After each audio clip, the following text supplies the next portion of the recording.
10 दिन बाद हमने पालक के सीड्स लगाए थे और किस तरह उनको सो करना है और कौन सी मिट्टी यूज़ करनी है, इन सब के बारे में मैंने आपको बताया था।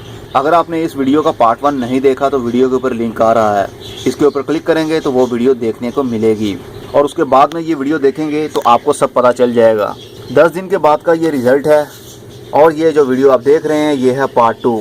इस हफ्ते के अंदर क्या क्या हो रहा है ये मैं आप लोगों के साथ शेयर करूंगा। कुछ सीड्स मिट्टी के अंदर से निकल आए हैं और कुछ सीड्स अभी भी निकलना बाकी हैं, लेकिन कुछ सीड आई थिंक ख़राब भी हो जाते हैं, या फिर प्रॉपर धूप ना मिलने की वजह से, या फिर खाद का बहुत ज़्यादा यूज़ करने की वजह से।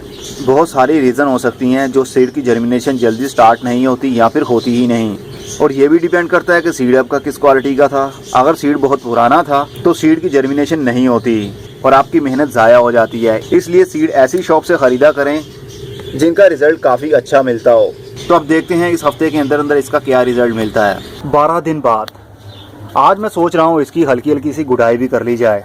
वैसे तो इसके अंदर ज़रूरत नहीं होती, जो मीडियम मैंने यूज़ किया है ये बहुत ही सॉफ्ट होता है, लेकिन एरेशन फिर भी इसके अंदर नहीं हो पा रही होगी, इसलिए हल्की हल्की सी साइडों से हम गुड़ाई सी कर देंगे ताकि ये और सॉफ्ट हो जाए और हवा की वेंटिलेशन और एरेशन अच्छे तरीके से होती रहे। तभी पौधे की ग्रोथ ज़्यादा अच्छी होती है और जल्दी होती है और वो हेल्दी भी रहता है। इस एरिया से अभी तक कुछ भी नहीं निकला, लेकिन हम इस एरिया से गुड़ाई नहीं करेंगे, हम इस लाइन से करेंगे जो बिल्कुल एम्प्टी छोड़ी हुई है हमने।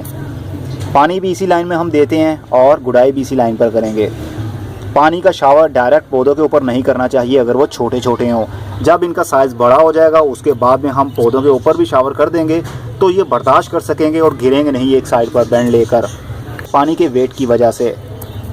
अभी इनकी स्टेम बहुत ही नाजुक है, मतलब इनका ट्रंक बहुत ही बारीक है, इसलिए पानी का शावर इन पत्तों के ऊपर नहीं करते। तो अब देखते हैं कि क्या रिज़ल्ट मिलता है बाद में। 16 दिन बाद पालक की सीडलिंग अच्छे तरीके से शुरू हो गई है और अब ये मैच्योर हो रहे हैं और इनका साइज़ भी इंक्रीज़ होना शुरू हो गया है। पालक के पौधे को जितनी ज़्यादा धूप देंगे इसकी ग्रोथ उतनी ही अच्छी होगी और ये स्टेबल भी होगा। इसके अंदर विल पावर होगी खड़े रहने की, एक साइड पर झुककर ये गिरेगा नहीं। और टाइम टू टाइम आप गुड़ाई भी करते रहें, जिस तरह मैं गुड़ाई करता रहता हूँ। हल्की हल्की सी इनकी एजिस एरिया पर गुड़ाई करते रहेंगे तो एरेशन सिस्टम बना रहेगा, मतलब हवा इन आउट हो सकेगी, धूप इन आउट हो सकेगी, तो रूट्स अच्छे से डिवेलप होंगी। जो यहाँ से नहीं ग्रो हो पाए उनकी आपने टेंशन नहीं लेनी, क्योंकि 100% किसी चीज़ का भी रिज़ल्ट नहीं मिलता, लेकिन फिर भी हमें 80% इसका रिज़ल्ट मिल रहा है जो किसी से कम नहीं है।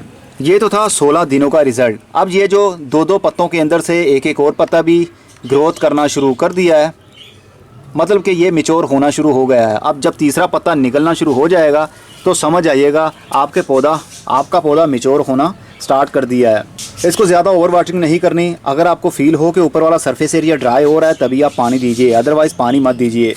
अगर आपने मेरी तरह सॉइल यूज़ की है जिसमें कोकोपीट का मिक्सचर है तो सबसे पहले मिट्टी को 1 इंच हटा लीजिए और डेप्थ से देखिए। अगर तो वो गीला हो तो पानी मत दें, क्योंकि कोकोपीट ऊपर से बहुत जल्द ड्राई हो जाता है और नीचे से डेप्थ से वो काफ़ी दिनों तक वेट रहता है, गीला रहता है। तो ऐसे में अगर हम ऊपर वाला सरफेस एरिया देखने के बाद में पानी दे देंगे तो नीचे वाले एरिया में और भी पानी जमा हो जाएगा, जिसकी वजह से रूट्स गल सकती हैं, इसलिए ज़्यादा आपने पानी नहीं देना। ये तो था पार्ट 2। अब मिलेंगे हम पार्ट 3 में एक हफ्ते के बाद, देखेंगे क्या रिजल्ट मिलता है। तो पार्ट 3 तक के लिए good bye, see you and tata, और अपना बहुत सा ख्याल रखिएगा।